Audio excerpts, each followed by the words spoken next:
गर्मियों की छुट्टी और नाना नानी का घर। पापा, अब तो हमारे स्कूल के और आपके ऑफिस में भी गर्मियों की छुट्टी मिल गई है, तो इस गर्मियों की छुट्टी हम कहाँ जाएंगे? हाँ पापा, पिछले साल तो आप हमें शिमला ले गए थे। सिर्फ 4 दिन का ट्रिप था। गर्मी में वाटर बोतल की पानी की तरह जल्दी से खत्म हो गया था। पापा, इस बार हमें ऐसी जगह ले चलिए ना, जहाँ हम अपनी पूरी छुट्टियाँ बिता सके और खूब मस्ती करें। सुनिए जी, अगर आप सबको बुरा ना लगे और पापा जी और माँ जी कहे तो क्या हम इस गर्मियों में मेरे माता पिता के घर यानी मेरे गांव चले? मेरी मम्मी पापा बच्चों को बहुत याद करती हैं। नहीं भाभी, आपके मम्मी पापा का घर का रास्ता बहुत ऊबड़ खाबड़ धूल मिट्टी से भरा पड़ा है। हम क्या करेंगे वहाँ जाकर? आपकी मम्मी पापा के गांव में सिर्फ गाय भैंस गोबर की बदबू है। नहीं भैया, हम वहाँ बिल्कुल नहीं जाएंगे। कीर्ति सही कह रही है। मालती, हर बार तुम अपने उस गरीब मायके की बात लेकर बैठ जाती हो। वहाँ जाने का क्या फायदा है? धूल भागने के अलावा कुछ नहीं मिलेगा वहाँ। तो माँ, हमें कहाँ जाना चाहिए? बहू के मायके जाने से अच्छा है कि हम शहर में मेरी माधुरी के घर चले। माधुरी ने कितनी बार हमें बुलाया है। दादी, हम पिछली बार भी तो बुआ दादी के घर गए थे। वहाँ बहुत बोरियत होती है। मम्मी सही कह रही है, इस बार हम नाना नानी के घर जाएंगे। अरे बेटा, उस गांव में ऐसा क्या रखा है जो तुम वहाँ छुट्टियाँ मनाना चाहते हो? वहाँ ना तो ढंग के कमरे हैं, ना एसी है और ना ही कोई सुख सुविधा। और उन गरीब फटीचरों के यहाँ जाकर तुम 4 दिन में ही बोर हो जाओगे। तुम्हारी दादी सही कह रही है, हम लोग तुम्हारी बुआ दादी के घर चलेंगे। ससुर की कड़वी बात सुनकर मालती की आंखों में आंसू आ जाते हैं और मालती रोते हुए अपने कमरे की तरफ जाती है। माँ, पापा, आप लोग हर बार मालती को उसके माँ बाप के गरीब होने का ताना क्यों मारते हैं? क्या गरीब होना कोई गुनाह है? वह इस घर की बहू है, उसका भी तो कोई अधिकार है। अरुण सोफे से उठकर अपने कमरे में चला जाता है। कमरे में मालती बेड पर बैठी सिसक रही होती है। मालती, मुझे पता है तुम्हें बुरा लगा है, तुम रो मत। अरुण मालती के पास आकर बैठता है और उसके सिर पर हाथ फेरने लगता है। अरुण, मैं सालों से अपनी मम्मी पापा के पास नहीं गई हूँ और सिर्फ इसलिए कि मेरे माँ बाप गरीब हैं, मुझे अपने मायके जाने का हक नहीं है। बिल्कुल है मालती। क्या मेरे बच्चों को अपने नाना नानी और मेरे माँ बाप को उनके नाता नातनी का प्यार पाने का अधिकार नहीं है? मालती, तुम चिंता मत करो, मैंने मन बना लिया है। हम गर्मियों की छुट्टी में बच्चों के नाना नानी के घर जरूर जाएंगे। तुम हमारी पैकिंग शुरू करो। ऐसे ही आज का दिन बीतता है। अगले दिन पूरा परिवार डाइनिंग टेबल पर बैठ जाता है। कोई बताएगा कि हम फाइनली गर्मियों की छुट्टी में कहाँ जा रहे हैं? मैं मालती और बच्चों के साथ उनके नाना नानी के घर जाऊंगा। बेटा, तो बच्चों को उनके नाना नानी के घर ले जाने के लिए क्यों इतना उतावला हो रहा है? माँ, हम कब गए थे बच्चों के नाना नानी घर? किसी को याद भी नहीं होगा। इस गर्मियों की छुट्टी में तो मैं वहीं जाऊंगा। हाँ ठीक है अरुण, अगर तुम्हारी यही जिद है तो हम गर्मियों की छुट्टी में बच्चों के नाना नानी के घर चलेंगे। लेकिन पहले हम तेरी बुआ माधुरी के घर मुंबई जाएंगे। वहाँ कुछ दिन बिताने के बाद ही बच्चों के नाना नानी के घर जाएंगे। ठीक है पापा, हमें मंजूर है। कम से कम मालती अपने मायके और बच्चे अपने नाना नानी के घर तो जाएंगे। अगले दिन पूरा परिवार मुंबई पहुंचता है। माधुरी का घर बहुत बड़ा और आलीशान है। आ गए गरीब फटीचर लोग हमारी गर्मियों की छुट्टी बर्बाद करने। आइए आइए, बहुत लंबी यात्रा रही होगी। आप सब बहुत थके हुए लग रहे हैं। देखा बच्चों, तुम्हारी बुआ दादी का घर कितना बड़ा है और देखो फूफा दादा कितने अच्छे हैं। मुझे बहुत गर्मी लग रही है, मुझे नहाना है। आप लोग पहले नहा धोआ कर फ्रेश हो जाइए, फिर साथ में नाश्ता करते हैं। ईशा बेटी, बच्चों को अपने कमरे में ले जा। तेरे कमरे में जो बाथरूम है ना, वहाँ ये लोग नहा लेंगे, बाकी लोग गेस्ट रूम इस्तेमाल कर लेंगे। जी मम्मी, ये लोग इतनी दूर से ट्रेन में सफर करके आए हैं, इन सबके शरीर से कितनी बदबू आ रही है। हमारे शरीर से बदबू नहीं आ रही है, मुझे तो गर्मी की वजह से पसीना आ रहा है। ईशा, बच्चों को अपने साथ ले जा। नहीं, ये मेरे बाथरूम में नहीं नहाएंगे, मेरा बाथरूम गंदा हो जाएगा। आप इन्हें ऊपर वाले कॉमन बाथरूम में भेज दीजिए ना। अरे ईशा बेटी, ऐसा नहीं कहते, ये तुम्हारे मामा मामी और भाई बहन ही तो हैं। जो भी हो, पर मेरी प्रिवेसी और सफाई मेरे लिए बहुत ज्यादा जरूरी है। इन सभी को ऊपर वाले कमरे में भेज दो। गलती से भी कोई मेरे कमरे के आसपास नहीं आना चाहिए। सभी गेस्ट रूम में चले जाते हैं और थोड़ी देर बाद नहाकर तैयार होकर डाइनिंग टेबल पर आ जाते हैं। ये लो सैंडविच खाओ। बुआ दादी, हमें सैंडविच नहीं खाना। क्या हमें चाय और टोस्ट मिल सकता है?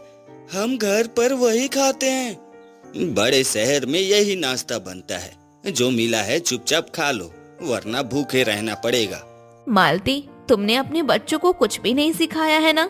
अपने बच्चों को समझाओ कि दूसरों के घर में अपनी मर्जी नहीं चलाते।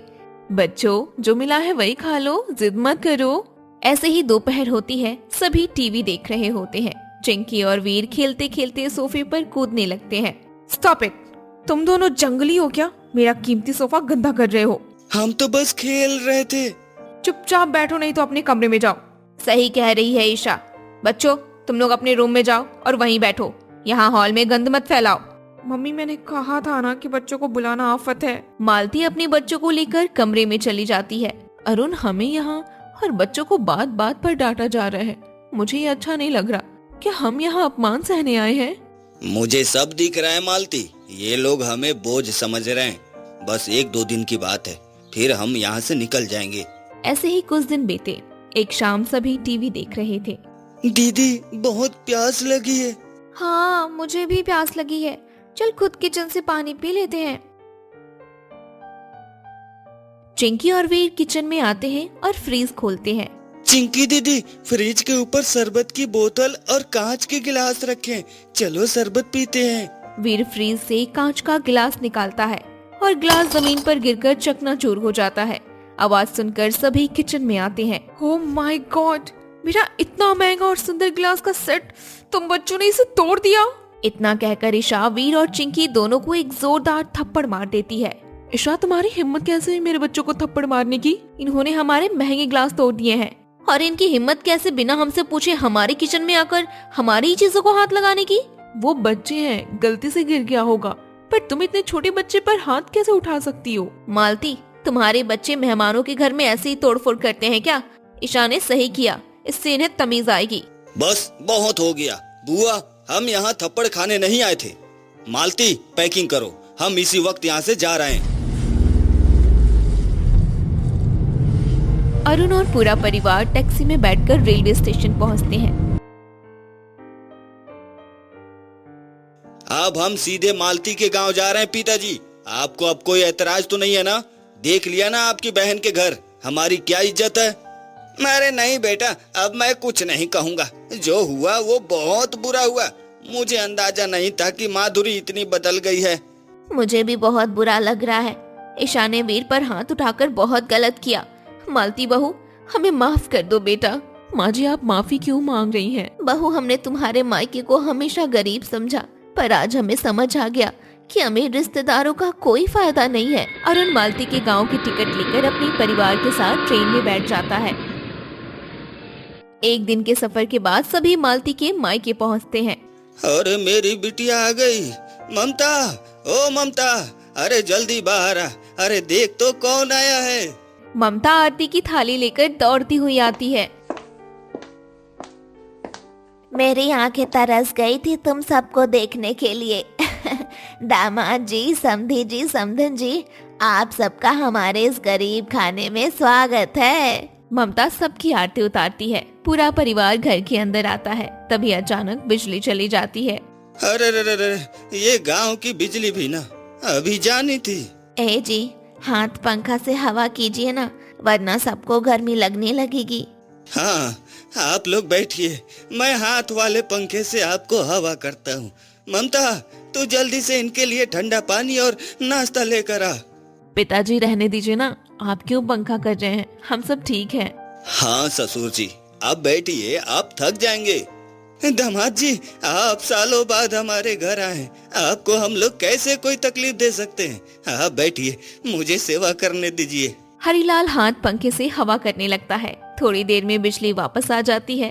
तभी ममता रसोई से ताजे कटे हुए तरबूज, आम का शरबत और नाश्ता लेकर आती है। ये ताजा फल हमारे गांव के बगीचे के हैं और ये पकौड़े खाइए, शुद्ध सरसों के तेल में बने हैं बच्चों तुम लोग भी खाओ पियो आराम से। वाह नानी, ये शरबत तो बहुत टेस्टी है। मुंबई में तो हमें सिर्फ कड़वा जूस मिलता था। और ये पकोड़े, ये तो मम्मी के हाथ जैसे यम्मी है। सभी नाश्ता करते हैं। नाश्ते के बाद ममता सबको एक कमरे में ले जाती है। देखिए, हमारे पास तो एक ही बड़ा कमरा है। हमने इसमें साफ गद्दे और चादरें बिछा दी हैं। आप सब यहाँ आराम कर लीजिए। मालती तू भी आराम कर ले, तब तक रात के खाने की तैयारी करती हूँ मैं। चिंकी और वीर तुरंत बिस्तर पर लेट जाते हैं। मम्मी, नाना नानी हमें कितना प्यार करते हैं ना, इन्होंने हमें डांटा भी नहीं। और हमें पेट भरकर खाना भी खिलाया। मम्मी, हम हर साल यहाँ क्यों नहीं आते हैं?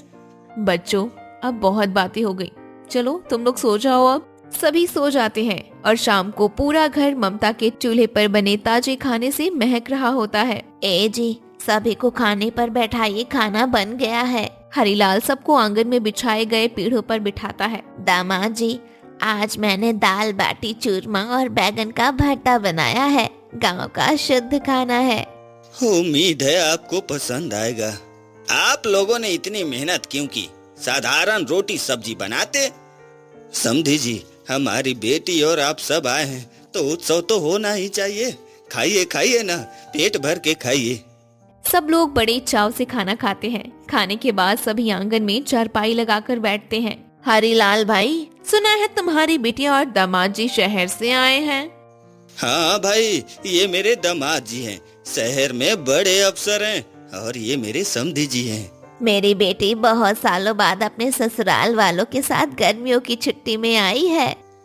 और साथ में मेरे नाती नतनी को भी लेकर आई है। आज मैं बहुत खुश हूँ। ऐसा लग रहा है जैसे किसी लंबे इंतजार के बाद मुझे जो चाहिए था वो मिल गया। आज मेरी खुशियाँ मेरे बच्चों की मुस्कुराहट के साथ वापस आ गई हैं। ममता के माता पिता के प्यार से महेश और देवकी को उनकी गलती का एहसास होता है। मैं कितना गलत था, जिन्हें मैंने अपना माना उन्होंने मेरे परिवार की बेइज्जती की, मेरे बच्चों को थप्पड़ मारा। जिन्हें अपने गरीब फटीचर और ना जाने क्या क्या कहा, वो मेरे परिवार को कितना सम्मान दे रहे हैं और हमारे बच्चों को कितना प्यार दे रहे हैं। ऐसे ही रात होती है। सब छत पर खुले आसमान के नीचे सोते हैं। अगले दिन सुबह सभी हरीलाल के खेत आए हुए हैं। बच्चों, आज मैं तुम्हें अपना खेत दिखाऊंगा। वो देखो, वहाँ गन्ने लगे हैं और वहाँ खीरे। खेत देखकर चिंकी और वीर खुशी से यहाँ वहाँ दौड़ने लगते हैं। दीदी, वो देखो आम का पेड़, चलो आम तोड़ते हैं। तो आम तोड़, मैं तो जा रही हूँ नानी और बुआ के साथ खेत में छुपन छुपाई खेलने। हाँ चिंकी, चल खेलते हैं। भाभी आप भी चलो ना। वीर पत्थर मारकर पेड़ों से फल तोड़ने लगते हैं। चिंकी पौधों के बीच छुपन छुपाई खेलने लगती है। चिंकी, वीर, रुक जाओ, फसल खराब मत करो। नाना जी ने बहुत मेहनत से उगाई है। अरे अरुण बेटा, रहने दो ना, बच्चे हैं, करने दो मस्ती। अपने नाना नानी के घर नहीं करेंगे तो कहाँ करेंगे? ये खेत भी तो उन्हीं का है ना। हाँ दामाद जी, इन्हें मत रोकिए, जितना खेलना चाहे खेलने दीजिए। इनके शोर से मेरे खेत में रौनक आ गई है। भाभी, सच में गर्मियों की छुट्टियां जैसे यहाँ बीत सकती है ना, वैसे किसी आलीशान बंगले में नहीं है। कीर्ति, यहाँ दिखावा नहीं, सिर्फ प्यार है, और वो भी नाना नानी का प्यार। ऐसे ही कुछ दिन बीत जाते हैं और एक दोपहर पूरा परिवार गांव की सैर लगाकर वापस घर आता है। आप लोग आराम कीजिए, मैं सभी के लिए खाना बना कर लाती हूँ। माँ, लाओ मैं तुम्हारी मदद कर देती हूँ, तुम सुबह से अकेले काम कर रही हो। अरे बेटिया, तू मेहमान है, तो बैठ, मैं कर लूंगी। नहीं माँ, मैं इस घर की बेटी हूँ। चलो आज हम दोनों मिलकर माँ बेटी वाला स्पेशल खाना बनाएंगे। मालती और ममता मिलकर खाना बनाती हैं। उधर आंगन में हरीलाल और अरुण लूडो खेल रहे होते हैं। ऐसे ही कुछ दिन बीतते हैं। नानी, बहुत गर्मी लग रही है, यहाँ कहीं आइसक्रीम नहीं मिलती? पापा तो हमें रोज शाम को आइसक्रीम खिलाते थे। हाँ नानी, आइसक्रीम खाने का तो बहुत मन कर रहा है, पर यहाँ तो कोई दुकान ही नहीं दिख रही। अरे मेरे बच्चों, तो उदास मत हो, तुम्हारे नाना नानी अभी तुम्हारे लिए आइसक्रीम ला देंगे। सुनते हो जी, बच्चे आइसक्रीम मांग रहे हैं। हाँ तो मैं अभी जाता हूँ। गांव के बाहर चुन्नीलाल की दुकान है, वहाँ शहर से बर्फ और आइसक्रीम आती है, मैं अभी लेकर आता हूँ। पिताजी रहने दीजिए, दोपहर की इतनी कड़ी धूप है और वो दुकान यहाँ से बहुत दूर है। अरे बेटी, तू कैसी बात करती है? मेरे नाती नतनी ने कुछ मांगा है और मैं ना लाऊं, ऐसा भला कैसे हो सकता है? पापा जी, आप इस उम्र में इतनी दूर पैदल कैसे जाएंगे? रहने दीजिए, बच्चों को मालती समझा देगी। दामाद जी, मुझे कुछ नहीं होगा, मैं अभी अपनी साइकिल उठाता हूँ और चुन्नीलाल की दुकान पहुँचता हूँ। ए जी, एक पन्नी में ढेर सारी बर्फ रखकर उसमें आइसक्रीम लेकर आइएगा ताकि आइसक्रीम पिघले ना। ठीक है भाग्यवान। बच्चों, मेरा इंतजार करना, मैं यूं गया और यूं आया। बच्चों, ये देखो, मैं तुम सबके लिए कुल्फी लाया। समधी जी, समधन जी, आप लोगों के लिए भी लाया हूँ, ये लीजिए। भाई साहब, आप सच में इतनी दूर से ये सब लाए हैं? आपकी तो पूरी कमीज पसीने से भीग गई है। आप हम लोगों के लिए और इन बच्चों के लिए कितना कष्ट उठा रहे हैं।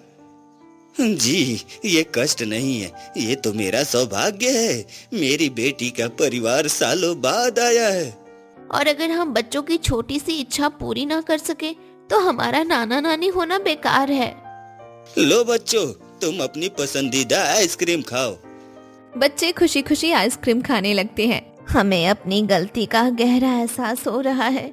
हमने इस प्यार और सम्मान को गरीबी का नाम देकर ठुकराने की कोशिश की थी और आप लोग हर दिन हमारा दिल जीत रहे हैं।